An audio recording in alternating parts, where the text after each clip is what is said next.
Hello guys, good morning. কেমন আছেন সবাই? শুরু হয়ে গেল আমার সকালের কাজ কারবার সব। এই যে এগুলো সব এখন রেডি করব।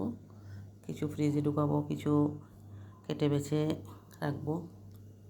এই যে বিটগুলো সুন্দর করে কেটে ধুয়ে গ্রেড করে রোদে শুকাবো। এগুলো হচ্ছে ঢেঁড়স, মিষ্টি কুমড়া শাক ছাদের থেকে নিয়ে এসেছি, কলার বলি বা আলিয়া যে যাই বলেন, টমেটো, এই যে মাছ, এগুলো সব অনেক দিনের কাজ জমে আছে, সবগুলো গুছিয়ে রাখতে হবে আজকে সকালবেলা। তাই সকাল সকাল বসে গেলাম সবগুলো নিয়ে। এই হচ্ছে আমার সকালবেলার স্টার্টিং। কী বলবো আর, আশা করি আপনাদেরও এরকম অনেক অনেক কাজ থাকে সকালে। তো মাছগুলো অনেক দিন ধরে এনে রেখেছি, তার সময় পাচ্ছি না। আজকে চিন্তা করলাম যে একটু কেটে বেছে ধুয়ে রাখবো।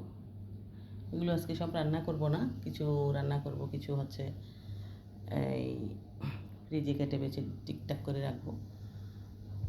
তো ধন্যবাদ সবাইকে। আজকে একটা ছোট্ট সকালবেলার একটা ছোট্ট ব্লগে আপনাদেরকে সঙ্গে থাকার জন্য অনেক অনেক ধন্যবাদ। নমস্কার সবাইকে।